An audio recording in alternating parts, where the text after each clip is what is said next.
Hey guys, let's try this again. We tried it a couple of times. For some reason, the sound wasn't working. So let me know. Hope everyone had a great weekend. John, what's up? Hey, Noel, can you hear me this time? That's good? That's good. All right. So Jonathan wants to go live. I'll let you go. We can go join me going live in a second. So I want to say hello to everybody. Ray, what's going on? What's going on?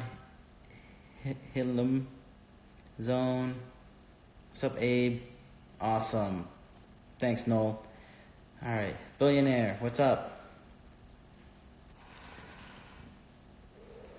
Hope you don't mind. I'm just trying to relax. I had a tough day today. I'm sorry. I'm going to vent. I had a tough day today. We got a $30,000 expense on the low end to fix. That came out of nowhere. So I'm sorry to vent, but I'm pretty annoyed. And a bunch of other annoying stuff happened. What's up, Mila from Dominican Republic? Thanks for joining. What's up, Nick? Thanks, guys, for joining. Sammy, what's going on? All right. So how was everybody's day?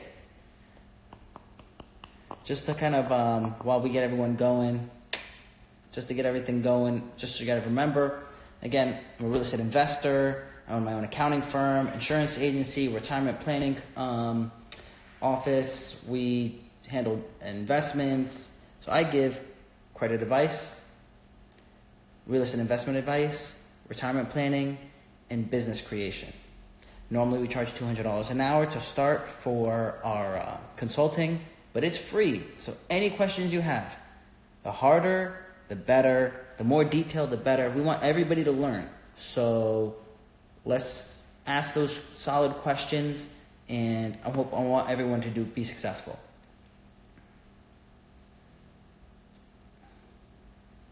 Thank you. You know what's funny? Manny Koshevin's page followed me recently, and I was definitely fanboying because someone just said they're a fanboy here. Manny Koshev followed me, and I just blew up. I was fanboying all over it because I'm like, oh my God, he's following me. So that was crazy. But thanks, buddy. What's up, Jonathan? Sammy, you're stuck at work, but remember, you can watch here. If it's too busy, we save it for 24 hours, and then we put it on the YouTube. So there's a lot of stuff on YouTube you guys can watch as well. We bring everything up there. What's up? I love my life. What's up, Zone? What's up, everybody? What's up, Derek from Canada? All right. Definitely. So yeah, a lot of people from out of the country.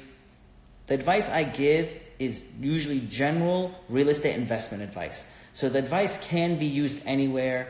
If you follow Z is a huge investor, international investor. Same advice, it works everywhere. You just gotta apply it to your market and study. So let's go from the bottom, or let's do it from the top to see the questions. Let's start with the questions. It says, please tell me how to become a real estate investor. So the first thing you want to do is study. You need to study your market. You need to watch as many videos as possible. You need to do that because if you don't know, no one's going to be able to tell you what's a good deal. Okay? So if you don't know your market, you're not going to know what's a good deal, and then you're going to end up getting stuck with a bad deal. The good thing about real estate is usually if you buy in a good area, you'll eventually make your money, even on a bad deal. But you need to know your market because obviously you always want to make money. You always want to have a good deal. So study. I'm willing to invest outside of Florida, but Florida is so hot. Meaning it is hot, but it's a hot market. There's so many good spots in Florida to invest. And Florida is one of the largest states, land size.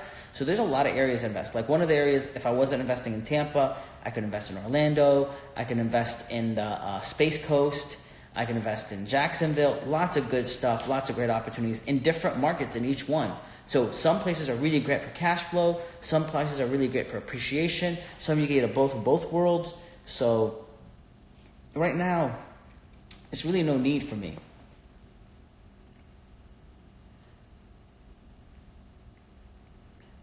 All right, any advice for Canadians? So Canadians, basically, international people can invest in Florida. A lot of international people invest in America, like billions of dollars.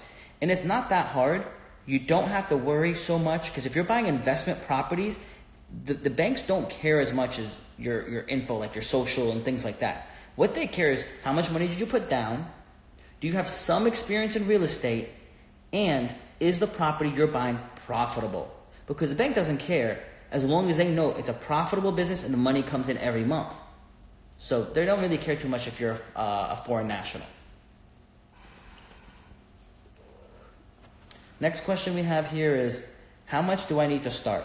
So how much you need to start, that is really dependent. I mean, you can really start as low as like $3,500, buy, a small house or a condo, and you can start there. I would advise not to do that. I would advise to try to get into like a duplex or a triplex or a quadplex. That's where you're going to make money. You're going to build wealth, right?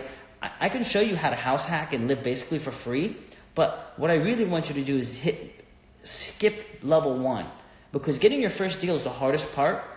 Past that, really to build wealth, you need multi-units. So get into a multi-unit deal. It's probably going to cost you like $7,000 to $15,000. But really, with first-time home buyers and down payment assistance programs, you can probably get some credits to help you get into a deal even easier. And as a first-time home buyer, you can get family credits to assist you on a down payment.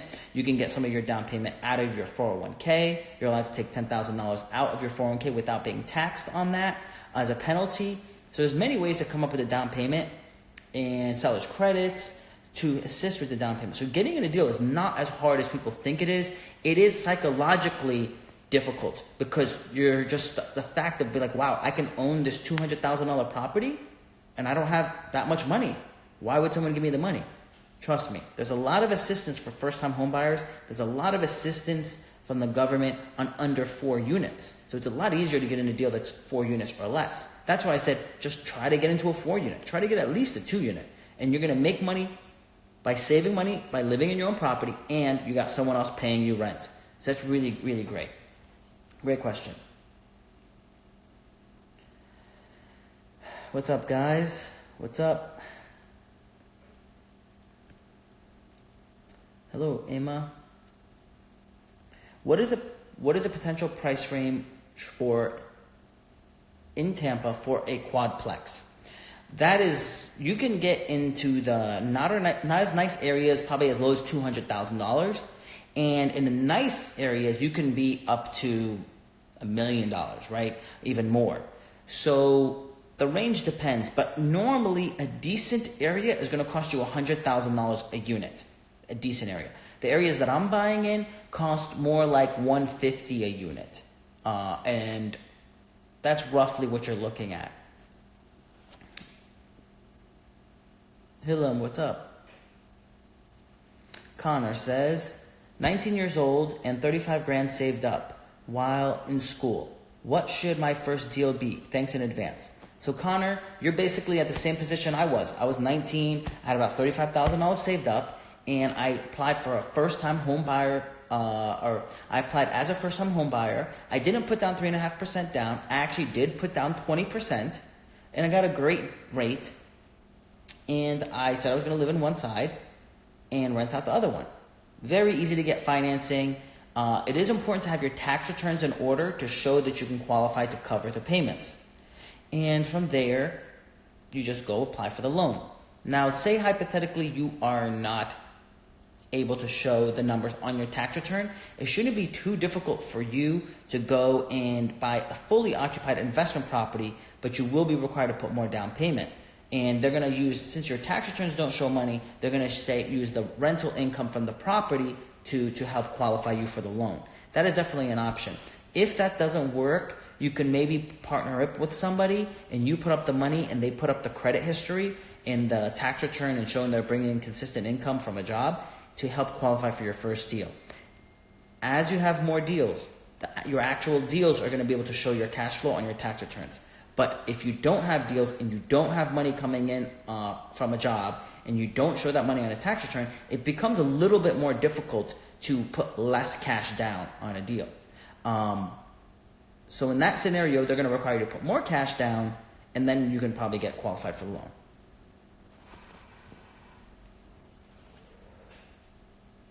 What is my favorite real estate book?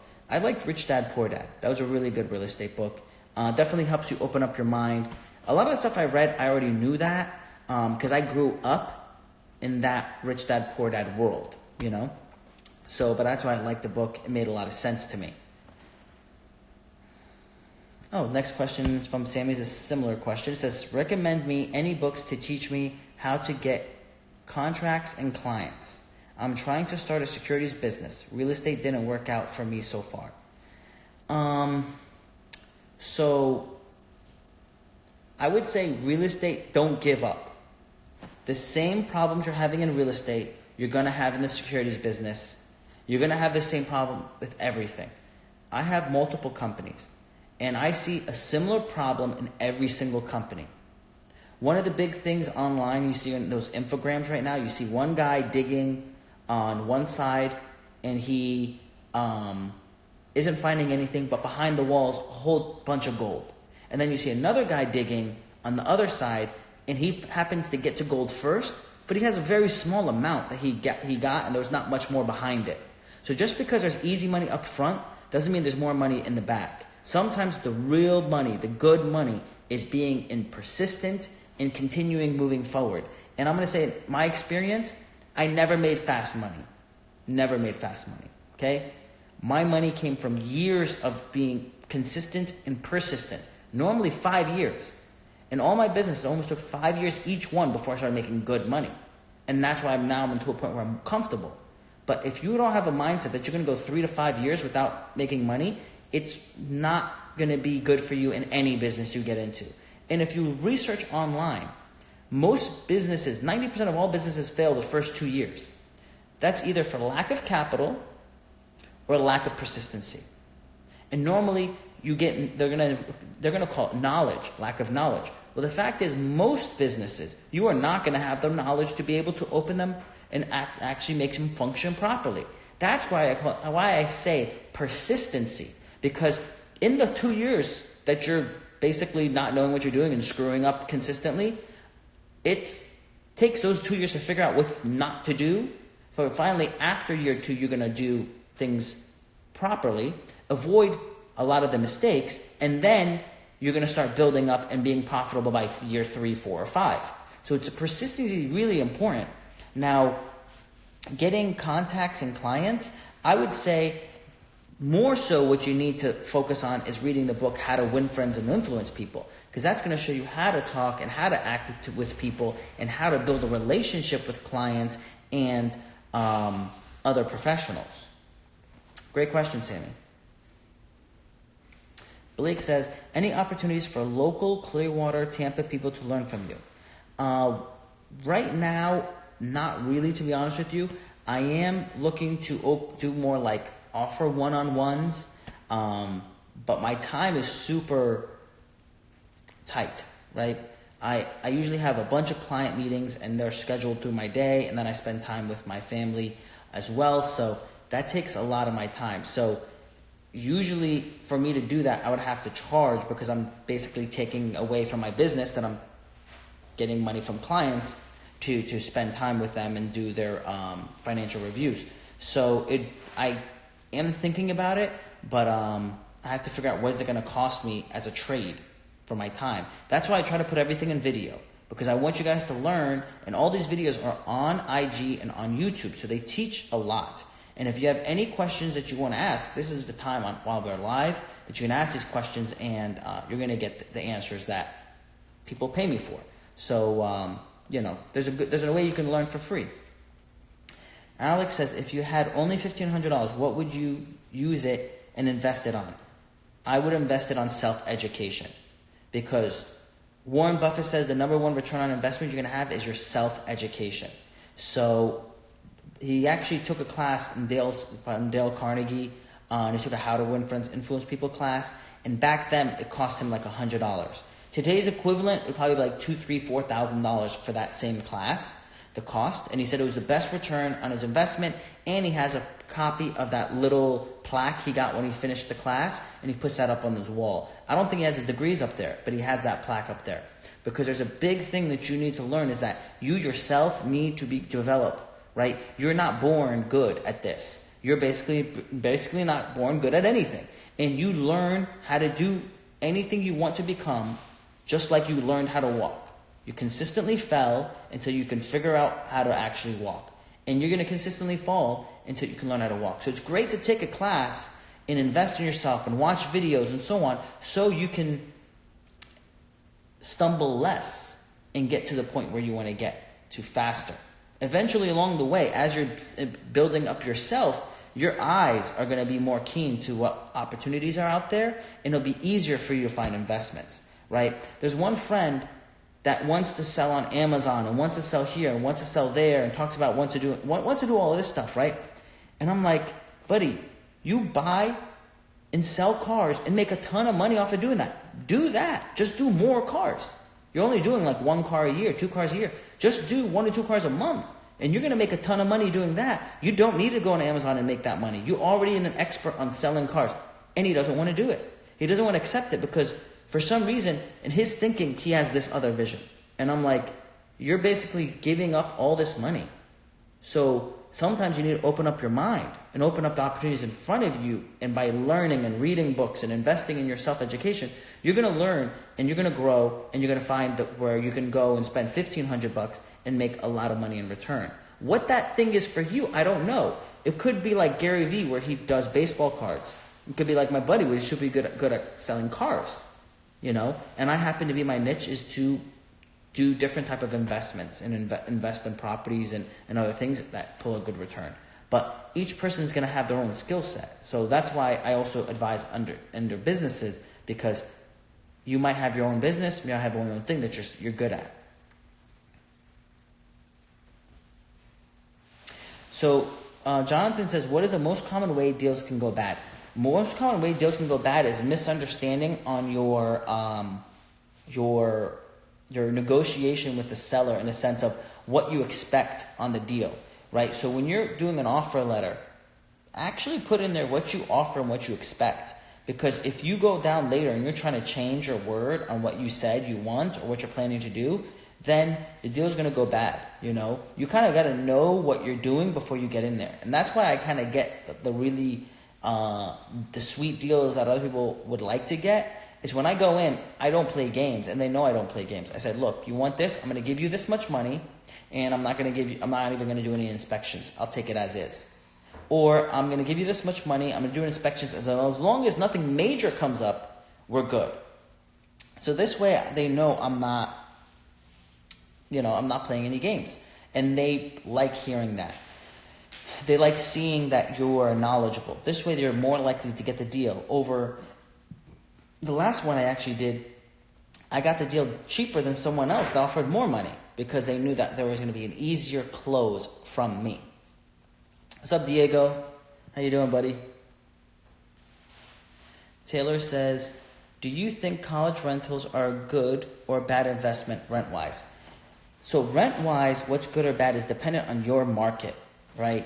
So what you need to do is figure out what is the rent income on your market. Now, I've heard some places you can do college rentals and rent them out per room. So if your normal rental, let's just say, brings in $1,000, but you can do college rentals and rent it out per room for $2,000, that's going to be a really good return. Especially, well, it's dependent on how much you can buy the property for.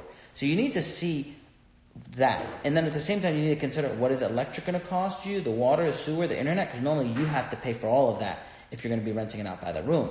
Next point you got to remember, you are going to very likely bring in more money doing college rentals and doing it by a room rate, but you got to consider, I need to build this property to take a beating. Because in college rentals, sometimes frat boys are just going to punch a wall just because. No rationale. And eventually it's cool when it's not your place, but it's not cool when you have to fix it every year because they punched the wall. So some people do is they actually put up wood on the wall instead of drywall, so they can stop punching through the wall. It's It's crazy.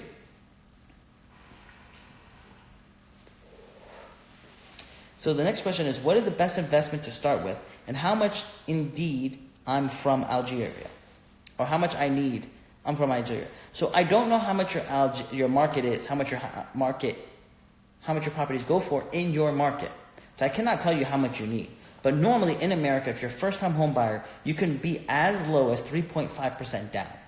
So depending on what your market costs and how much a property costs in your market, you can be as low as $3,500 and up. So it depends on your market and your country's laws. I do know the American laws and the rules.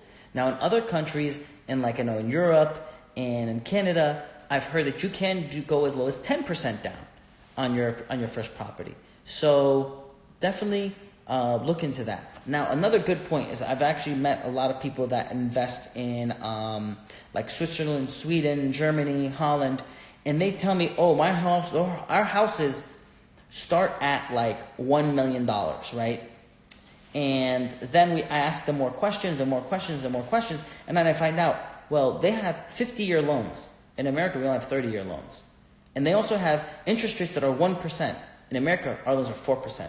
So when I look at, okay, yes, it's $1 million, but the amount of down payment you have to put down is not really that much, and your monthly payment on $1 million is like 30% of what our payment would be at $1 million.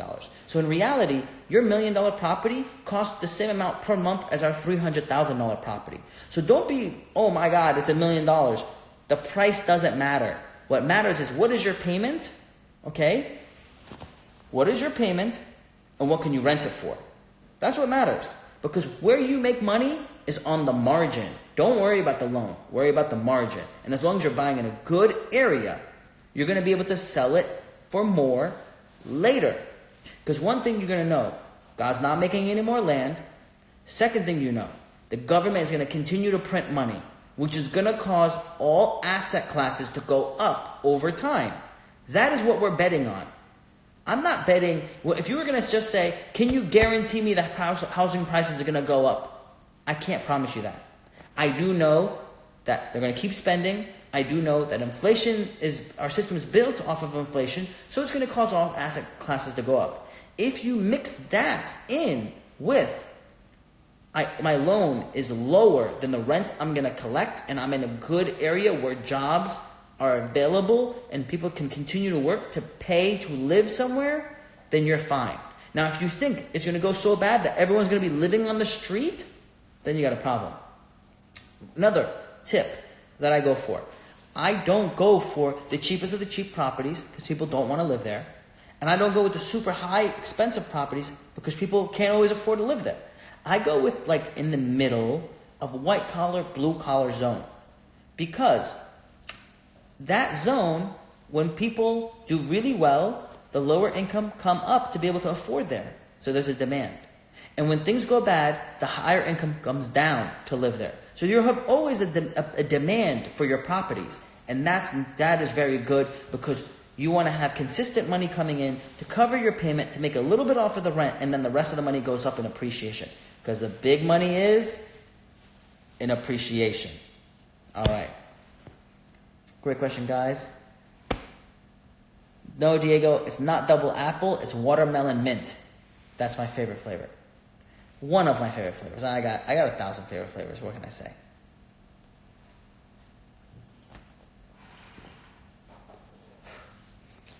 So Seth says, how to strike age and appearance to your target people.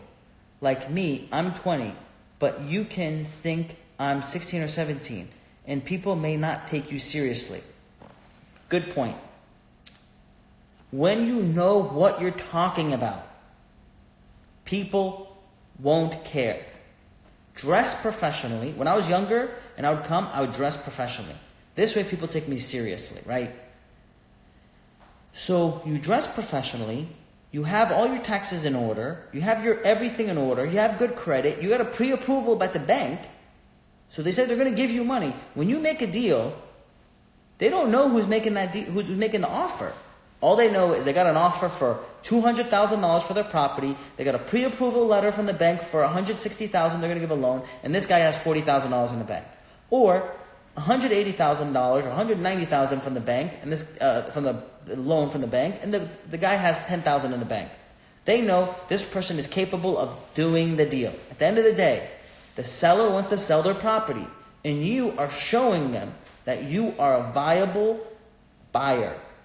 And that is more than enough to satisfy people's needs. Because when someone comes and wants to buy one of my properties, I don't care if they're purple, if they're green, if they're young, if they're old. If you have money and you're going to give it to me for my property, doesn't bother me. I'm happy with it. Good luck with the property. So do not think anything will hold you back. Because at the end of the day, if you can make a deal happen, it doesn't matter what you look like, it doesn't matter how old you are, it doesn't matter what sex you are, you can make a deal happen, you're good. You're fine. Good questions. What's up, DG? So Taylor has another question.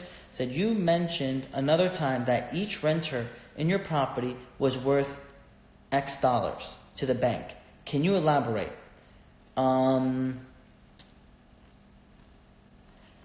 trying to remember the context of the comment because you can go multiple directions in it. I have said, and if you are referring to this, is that every time you increase a rental property, $100 in rent, $100 in rent equals $15,000 in appreciation. So if you increase rent $100, your property went up in value roughly $15,000 on a 7 to 8 cap market. I think that's the question you're asking, and if so, that's the answer. Dave says, how to do more in real estate with very less money. So how do you do more with less money? Again, you can have down payment assistance programs. You can team up with other people so you can put less money down. You can team up with other people to put your money together and buy the property and share in as a partnership. So there's many options you can go. It's not, I don't have all the money or definitely do research because there's a lot of assistance programs and you might find out you don't need as much money as you thought you did. What's up, guys? Next question is, how to do more in real estate with very little money from the job? When I was started, I got paid minimum wage. And I saved my money for a long time to be able to come up and put the down payment. You must find a way to save money. You can see most of the time when I'm posting stuff on IG, I'm showing you how I saved money at Home Depot again and again and again. How I negotiated deals with contractors. How I negotiated deals when I'm buying it to get sellers credits so I can have less money coming to the closing table. A lot of it is not how to make more money. That is only a portion of it. The other part of it is how do you save more money? Because even if you think I got a lot of money, like most people who fail are the people who come in with lots of money and blow it and overpay and then realize money is not going to make you successful in this game. It's actually good to have less money when you start because you learn how to negotiate and work deals better. Good question, Dev. Connor says, thank you, man. Crazy helpful. I'm here for you, bro. All right. What's up, guys? All right, let's see next questions.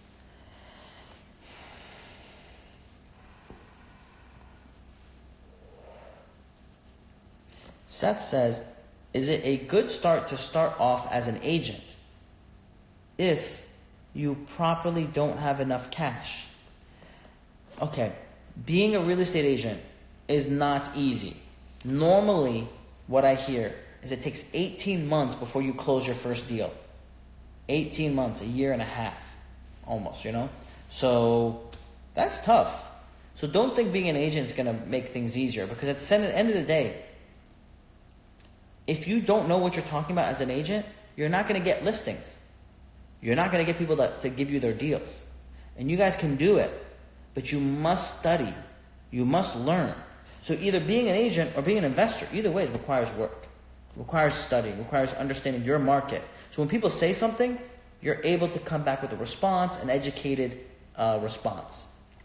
And also, if you want to be an agent or an investor, you need to read the book, How to Win Friends and Influence People. Because if you don't know how to talk to people and treat people, you're not going to get any deals done. Sammy says, copy that. Thanks, man. You're welcome, buddy. Hello from Argentina. Hey, guys.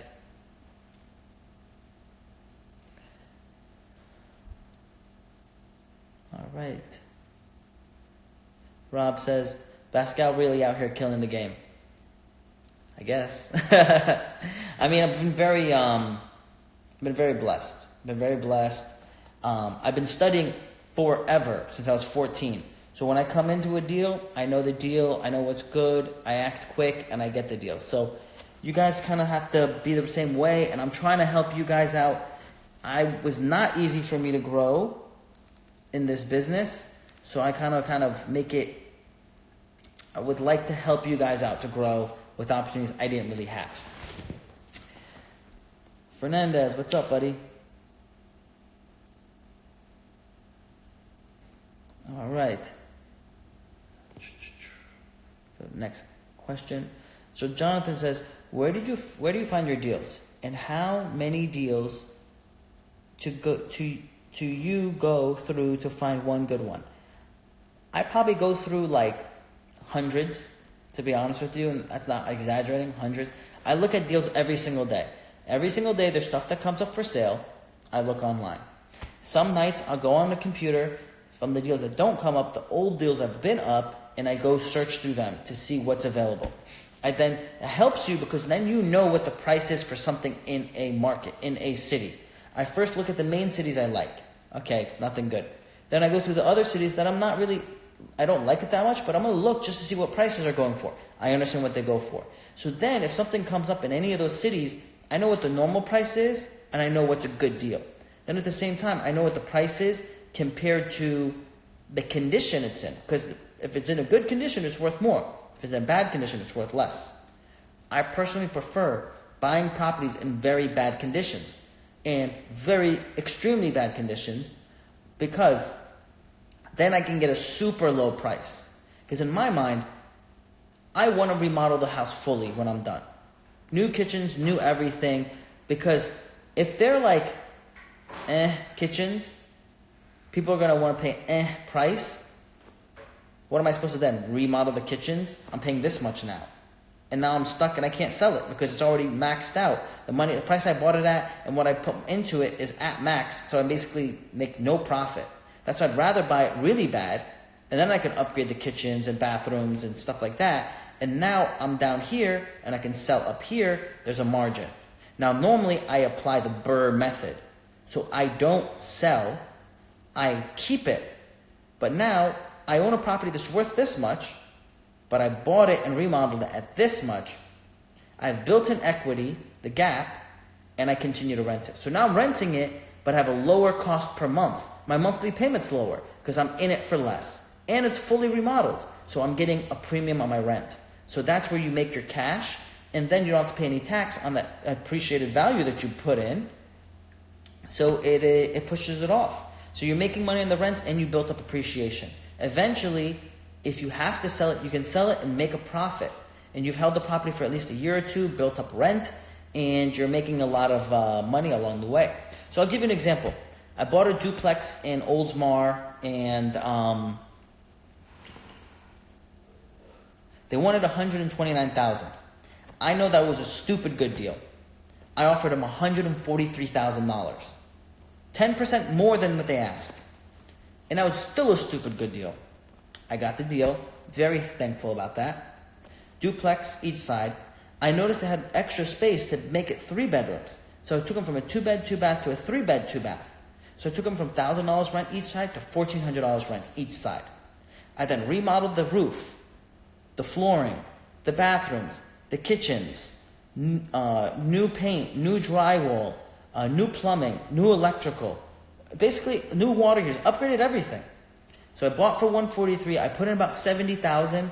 I'm in for $213,000. Property value $335,000 now. Now, I could have sold it right away and made $100-something thousand. I didn't, because there was very few deals out there that are good. So what did I do? I kept it. I'm renting it out for $2,900 a month. After taxes and insurance, I'm pocketing like $2,600 a month, $2,500 a month, right? Tenants pay all utilities, so I don't have to pay for them. Tenants cut their own grass, so I don't have to take care of that. I'm bringing in $2,500 a month to my pocket. I go get an I-8 because I'm like, all right, I got this money. It's whatever. Let's go have some fun. And I have not really treated myself from the years of hard work. Remember, I waited 10 years, 12 years before I bought anything nice, right? I kept reinvesting my money. So finally I bought myself something nice. I bring in $30,000 a year to my pocket, clean. I put in all that work up front, and I've done no additional work for a year. Made $30,000. Now, I want to get into more units, right? I'm kind of been doing 2-unit properties for a long time now. So now I want to start getting into like 10-unit properties, 8-unit properties, 20-unit properties. I want to get into that section, which is called mid-market section. So small cap, small to mid cap, whatever, unit properties. You obviously need money. Those deals could be $1 million to $5 million. So you need more money. So I'm like, all right, let me sell this duplex and get my money back. So if I sell it at $335,000, which I think is a fair amount, it's worth more than that. But I think at that price, it's fair. I'll be okay at selling it at that price. I'll get my money back. I won't have to pay any taxes because I'm going to do a 1031 exchange, and I'm going to roll this money as a down payment into the next deal. So $335,000, that's basically my down payment for $1 million deal. God willing, I find, a minimum of 10 units, hopefully even more units than 10, but a minimum of 10 units in a good area. Now I got 10 units, and I rolled that money into that deal. So that is how real estate works. What is really important is for you to at least get a deal going. That's why it doesn't matter the market. It doesn't matter good economy, bad economy, or anything. What matters is the deal that you're getting. That is why you must study your market or have someone do a market analysis to determine what is a good deal. Because even if you buy something, a good deal, and the market goes down, I don't think the market's going to go down more than 15% with this coming correction. So if you buy a deal and you're in 20, 30% under value after renovations, who cares? Especially if you do a cash out refinance, you're going to be able to pull out all of the cash you put in plus your remodel money, the Burr method. So now you have no money in the deal. Who cares if it goes down? You're still bringing in money every month from the rent. You got all your cash back, and now you're ready for the next deal. Hopefully you're doing it again and again and again and again. And then the same amount of money got you 10 different properties, and you still sit with the same amount of cash you started with, and you're still collecting rent from all those properties. Yes, things are going to break. Yes, you're going to have vacancies.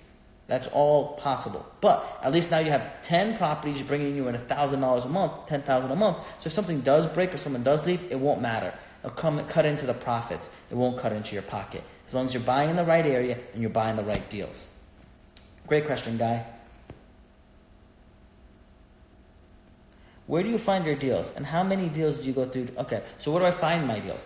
MLS, signs on the road, emails that like certain flippers will send you. So just, you got to be out there and you got to be known in the community that you're interested in buying a deal. And people will start sending you emails with the stuff that they have. Because some people don't like buying and remodeling properties. Some people just want to get the deal under contract and then they'll sell the contract to an investor. So I bought a few properties that way where people are, they bought a property for $80,000. It needs a lot of work. They just want to sell it for $90,000, just make a quick $10,000 and be out. And there's a lot of people that just do that. So you can make money that way. Hello, son. Derek says, you skipped my question. Wow. Derek, I didn't see your question. Please post it again. No offense, buddy. What do you think of storage units? I like storage unit properties. Basically, storage units is basically a spot where you go and store your stuff. And then you can rent out the units. Great business. Usually required 35 to 50% down on those type of properties. And they're very hard to find. So I like them, but usually the profits are not really there. Ryan says, what price houses would you recommend for people starting out? It depends what you can afford. I mean, honestly, if you can afford $1 million property, I'd be like, go for it. As long as it's a good deal and you're making good cash flow coming from it. But it really depends on your market. Because what you want to buy is buy a property with good cash on cash. You remodel it and increase your cash on cash return for that investment. That's the kind of deals that I like. Ryan also says, when you look to purchase properties, what main items are you looking at in a home that can cause money issues? So I like issues, so remember that. I want to buy a property with lots of issues. This way I can get the price lower. It is not an issue of the properties and what's wrong with the property. It's an issue of you knowing that it's wrong. You got that? I don't care if the roof's bad, which could be $20,000. I don't care if the AC is bad, which could be $8,000. I don't care if the kitchen or anything else is bad. What I care about is that I am able to look at it, assess it, write down what it's going to cost to replace, and then put in an offer with consideration that I have to do all this work and that the work's going to take me 1 month, 2 months, or 3 months to get done, which now I'm going to be losing money during the time it's not rented. So that is what I think about, is what is it going to cost me to bring it back up to par, and how long is that going to take? So if it takes 3 months, you need to make sure that you're putting that into your budget. So when you do that, then you can go in and say, okay, well, this house is worth $200 finished, but it needs $50,000, and it's going to take me 3 months. So I'm going to offer them $100, and the most I'll probably offer them is $220 or $120. So I'm in it for $170, and I got $30,000 of value. So if the market tanks from $200 to $170, I'm now breaking even. It doesn't matter. Great question, Ryan.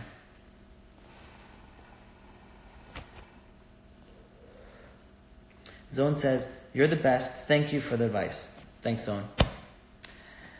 Noel, are you buying in Philly or Connecticut? I am not honestly buying outside of Florida just because there's so many good deals right now here. And, know your market. My market's really good.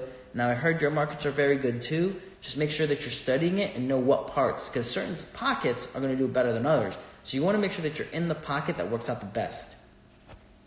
Upside potential, appreciation. That is where you're going to make a lion's share of your money.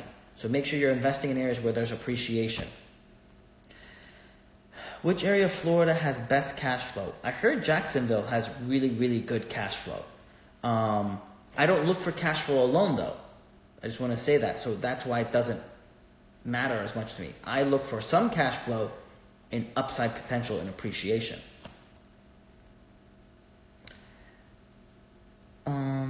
Lucky Tailored. That's it. Awesome. Ryan says, what key features do you look for when you're looking to buy property that could result in a profit loss? Again, if you don't know something that's broken, you have to look. If there's cracks on the side of the wall, look if there's major foundation issues. Look to see how old the AC is. Look how old the roof is. Those things cost a lot of money. AC, roof, foundation. Other things you're going to notice if they're bad. Electrical panel. Look how old your electrical panel is. Because if you have old electrical system and you have to rewire your whole house, that could be like $8,000. So look at those features, the bones of the house, right? Does the structure, does it look sound? Electrical, plumbing, AC, those are usually the key things that cost a lot of money. Lucky says, what do you think about flipping in call? I'm guessing you're saying Cali. It's good. You just got to make sure that you're getting a property low enough and that there's enough profit margin for your ARV. So yeah, flipping's cool. Next question from Lucky says, sorry about flipping one unit at a time. You can flip one unit at a time. I'm doing that as well. I flip houses as well as I do that with multi-units. But I normally don't like selling my multi-units. I usually keep them and keep the cash flow coming. Seth says, awesome answers. Thank you very much. Again, the better the question is, the better the answer. So come in with your great questions, and I promise I've basically been through them all, and I can give you answers. Especially when you come with numbers. If you come with numbers, I can provide and I can run numbers for you. I'm a math person, so the numbers are more. I base all of my deals off of numbers. The numbers determine if I say yes or no, not what I want. The numbers also change based off what area you're in. So the numbers that I say yes in one city is not the same numbers I say in another city. Another city I say no, I'm not doing it. Because the numbers change based off of your city. So you must be able to adjust. And without you knowing your market, you might be like, oh wow, I heard this is a great deal. And well no, that's a great deal in that good part of town. Not in the rougher part of town that's not been cleaned up yet. So Sam says, average duplex price in Toronto is $1 million. Minimum down payment is 10%. I have about $30,000. Where should I start and how? So, in Toronto might not be where you want to go. Here's an idea. I like investing in the small cities with good downtown areas outside of major metros. Okay? So, small cities, quality cities, in downtown areas outside of major metros. Because what people will do is leave the major metro, like Toronto, and they want to have a better, comfortable life. So they're going to want to come to a city with a great downtown area. And they're going to go there with their money and hang out and drink and eat and have fun. And there's a lot of people that will go and just spend money there. You need to have housing for people that work in those areas. You need to have housing for people that are coming vacation in those areas. And that's where you're going to end up being able to maybe find a deal for $500,000 for a duplex, $300,000 for a duplex. And then you can go in with your 10% down. And you can grow from there. Because those cities, to be honest with you, in my opinion, are going to grow a lot faster and have a lot more upside potential. That's where I invest in. And in the last 10 years, I've been basically tripling the value of each property I've been buying. I've been buying it and it goes up 3 times in value.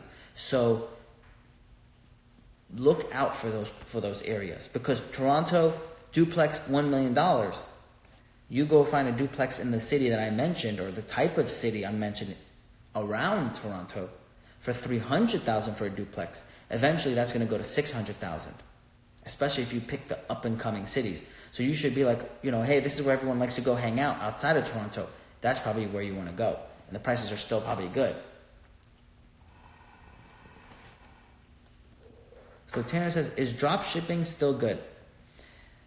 In any business, all businesses are still good. But what happens is the easy money, or the simple money, I'll call it, not easy money, the simple money, there become so many players involved that it eats away the money. Because a lot of people that call and ask me about drop shipping, and I give them my advice, about where I see things going. What's going to happen is the market's going to tank, and a bunch of people are going to get into drop shipping, and a bunch of people are going to do really bad and take away a lot of money from themselves because they're going to lose, and they're going to take away money from the people that are currently doing it. And all those people are not going to make money, and eventually they're going to quit and get out of it, and then it's going to get good again. But the only people who are going to do well are people who build up good systems that understand how to run their business well and have good margins and have a good process. They're going to be successful.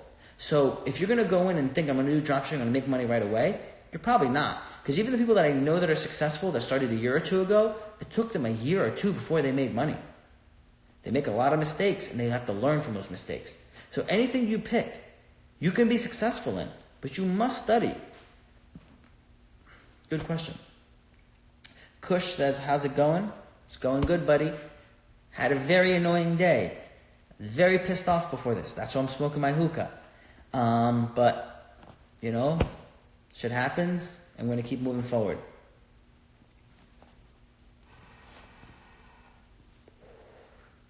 Lucky says, what do you think about one house and flipping it and then getting another and just repeating? How much can I make by doing it that way? The question of how much you make is how good are you? Because one dude can do it and only make 10 grand flipping. One dude can do it and lose 50 grand. Another dude can do it and make 50 grand. It depends on how good you are, right? I'm good, but I've been doing this for almost 15 years now, right? Like, I've been doing it with other people's money since I was 14. I've been doing it with my own money since I was 19, and now I'm almost 34. So I got about 20 years of experience. Like, in the beginning, you're probably not going to make a lot of money. You're probably going to break even. After you do a few deals, you'll make money. But what you're going to notice is you're going to have to pay a lot of taxes on that money. So eventually, you're going to see, oh, wow, I don't want to do this. I'm going to do the Burr method, where you buy, repair, rent, refinance, and pull out whatever cash you had in the deal. So now you're keeping the property with almost no money in it, and you're collecting rent every month. So then you don't have to pay any tax on the profit because you didn't sell. And then you can, after you get a few deals under your belt, then you can sell one to buy a bigger one, but then you roll it over in a 1031 exchange and you won't have to pay any tax on that money. It is not that hard, but it takes practice to get good at it. The more knowledgeable you are, the more you study, the easier it's going to get for you, and the bigger the profits are, right? The more you study, you're adding more value to yourself, and you're going to be able to make more and more money on your deals. Good question, Lucky. Taylor says, do you depreciate all of the fixtures, etc. for each property? I usually do. Yeah, I usually do. I don't max out my depreciation because, you don't have to go negative on your depreciation. But I will depreciate it to reduce my overall expense and tax bill. Obviously, then once I depreciate it, I keep on depreciating the value. So when I sell, my profit margin is going to look higher and higher. So that's why it even requires even more for you to 1031 exchange it into another deal. Lucky says, stop laying. I don't know what that means, buddy. Ryan says, you're a boss, man. Keep it up. Thanks, Ryan. Sanyu says hello, thumbs up, cool. Do you deal with wholesalers? Yes, I do deal with wholesalers, and basically how wholesalers work, a lot of them will just email you a deal. They're not going to call you. They're just going to shoot an email out to 2,000 people, and whoever says, I'll buy it, gets it. So, so that I deal with them in that aspect. Sometimes, super rare, super rare, once in a blue moon, someone will come back, hey, I got a deal for you. And most of the time, it's a bad deal anyway. So it's not you will go through thousands of deals that are bad, So don't, it gets very annoying. Like Warren Buffett says, I got money itching in my pocket and I want to spend it, but basically there's nothing to spend it on. You feel the same way. I know how you guys feel. You want to get into a deal. Market's been stupid hot and you're like, I can't find anything worthwhile. Give it time, you will. But you must, this is just like you check on your favorite sports team to see what their stats are, what's happening, or your favorite thing on IG or YouTube or whatever, you got to check on real estate like it's your second thing that you do in your life. You're working and you're doing that, your second thing, right? So, or if it's even better, if it's your third primary thing. But if you keep hustling, you'll be able to get your deals.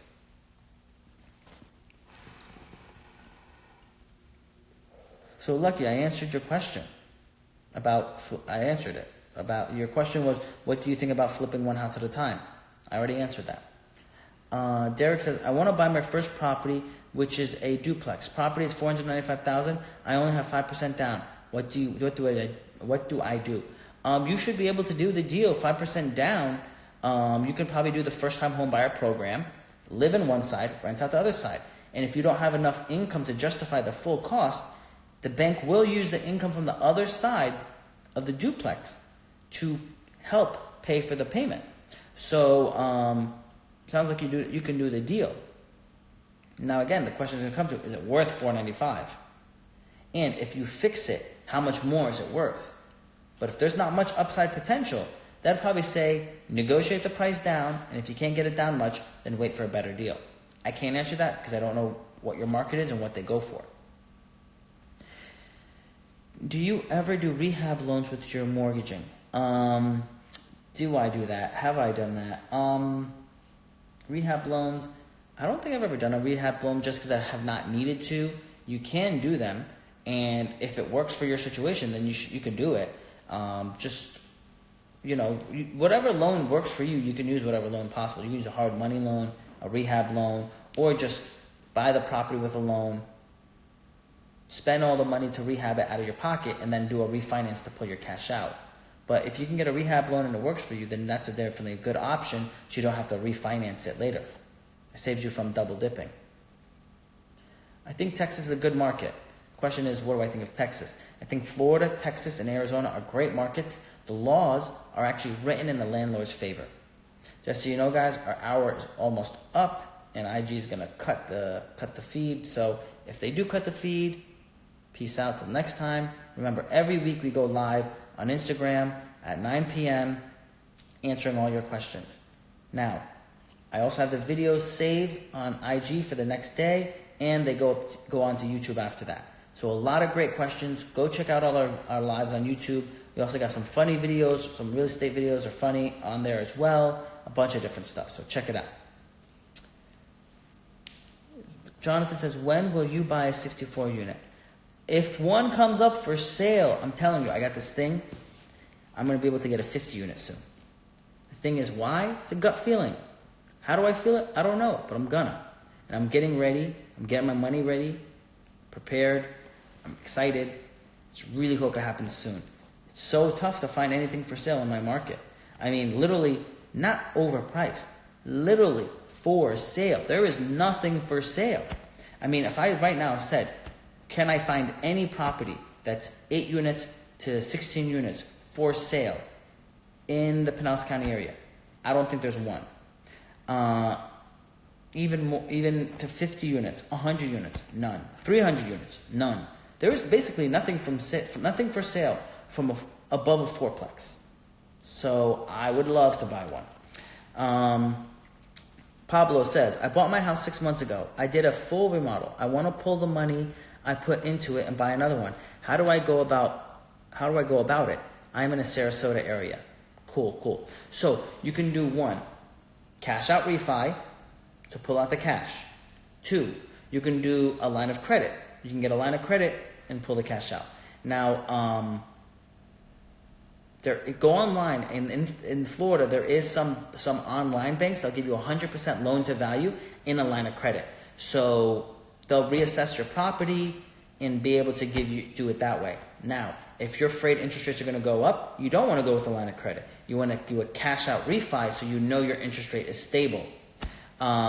Especially if you got in with a low down payment and you have to pay for PMI, private mortgage insurance. You're probably going to want to cash out, or you're probably going to want to cash out refi to get rid of your PMI, so you can have a lower interest rate and avoid your PMI. So it's going to save you a lot of money if you do that, Pablo. Definitely look into that, Pablo. It should save you a lot of money. We got 1 minute and 50 seconds, guys, so I'm going to try to rapid fire this as much as I can. Do you buy from auction? I have not found good deals on there, and normally they get taken away before I'm done. My Elite Mastermind. What's up, brother? Ambition and Success. No audio. What are you talking about, no audio? Oh, now it works. There we go. Who asked a question about Toronto? I don't know. Awesome answers. Thanks, buddy. Good evening, buddy. How can I learn more about the tax implications / benefits? Contact your tax advisor or your accountant. I also have an accounting firm. I serve clients across the country and some international as well. So if you need help, feel free to DM me. 3 King says, do you just do real estate or are you into other things? Yes, I have an accounting firm. We do taxes, bookkeeping, and payroll for corporations and individuals. I also own insurance agencies. We do home insurance, auto insurance, life insurance, and financial planning. Dollar says, first deal out of my parents' house. I have full financing available. Should I jump into rentals or should I wholesale it a bit to build capital? I would try to figure out a way to keep it. I prefer keeping stuff. But it depends what your market. If you're in a hot market, then you want to keep it. If you're not in that hot market, then you might want to update it and then flip it to build some extra cash. Mike says, really appreciate you. Not often you come across a person who wants to help others in their come up. No problem, guys. Now again, we got 10 seconds left. I'm going to ask you guys, please follow the page. Have your friends follow the page. The more people following that you know, the stronger your circle gets, the stronger you get. Be blessed. Next week.